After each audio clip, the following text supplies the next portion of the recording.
AP ముఖ్యమంత్రి చంద్రబాబుపై తీవ్ర స్థాయిలో ధ్వజమెత్తారు మాజీ మంత్రి వైసీపీ నేత అంబటి రాంబాబు. అబద్ధాలు చెప్పడంలో చంద్రబాబును మించిన వ్యక్తి ప్రపంచంలోనే లేరని ఎద్దేవా చేశారు. చంద్రబాబు అవునంటే కాదనిలే అంటూ ఏకపక్ష పాటతో పాటు వ్యంగ్యాస్త్రాలు సంధించారు. రాష్ట్రాన్ని అప్పుల కుప్పగా మార్చేశారని ఎద్దేవా చేశారు. కక్షపూరిత రాజకీయాలకు పెట్టింది పేరు చంద్రబాబు అని విమర్శించారు.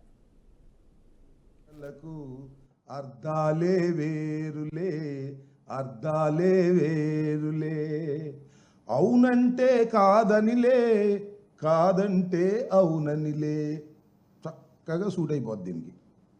చంద్రబాబు నాయుడు గారికి కక్ష లేదు అంటే కక్ష ఉంది అని అర్థం.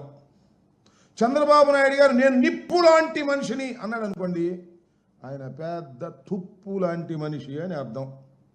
నేను అసలు తప్పే చెయ్యను అన్నాడంటే నిత్యం తప్పులు చేస్తాడని అర్థం.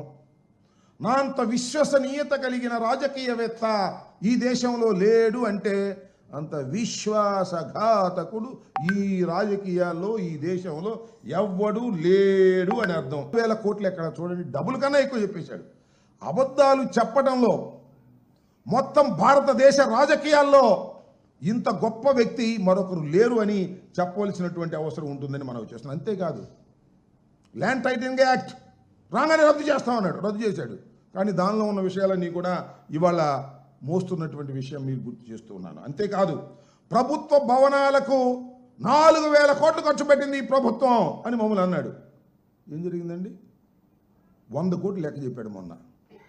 అంతేకాదు, ఇంత అప్పులు చేసి ఈ రాష్ట్రాన్ని శ్రీలంకగా చేస్తున్నారు అన్నారు. వాళ్ళు చంద్రబాబు నాయుడు గారు వచ్చేప్పటికి ఎంత చేశాడు? ఎన్ని లక్షలు వేసాయండి? 1,09,000 కోట్ల రూపాయలు ఈ రోజుకి అప్పు చేసినటువంటి ఘనుడు నారా చంద్రబాబు నాయుడు గారు. బాబు గారి మాట